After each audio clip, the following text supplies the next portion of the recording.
c'est très rare de pouvoir présenter un film à des gens qui n'ont peut-être l'occasion qu'une seule fois dans leur vie d'aller au cinéma et de partager collectivement un moment de cinéma en plein air dans des conditions pareilles. C'est merveilleux. Et on a tourné ce film ici il y a un an, pile, quasiment jour pour jour. Et donc c'est comme un retour aux sources de là d'où le film vient.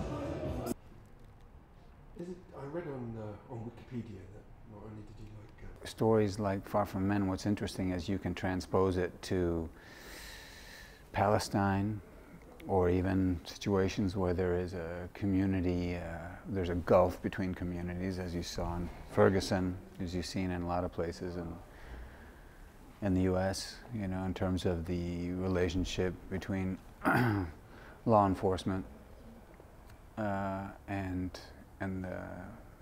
the population. You know, there are big problems there that are not just to do with race, but to do with class and to do with a lack of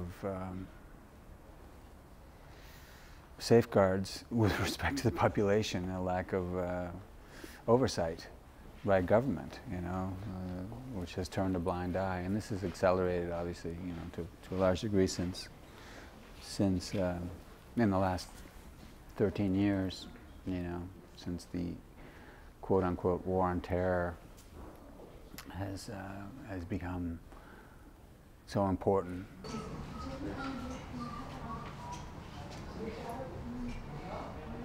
By collaborating, they realize by the end they're not very different at all, and I think that will happen. That's bound to happen with any two people that you get together, or any two groups that you get together. It's bound to happen. And when you look at the Middle East, for example, and or you know, African Americans and cops in the U.S., it doesn't matter.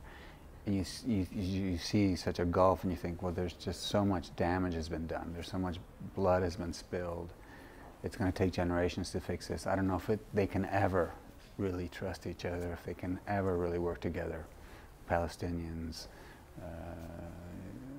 Israeli Jews, I mean, it seems impossible. And yet, you see in the story that it is possible. Not in some fairy tale way, it's just actually the practical, day-to-day, spending time together and working through differences and learning to respect things that you may not agree with, but that aren't necessarily a threat to your existence.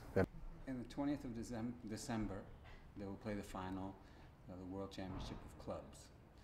The European representative is Real Madrid.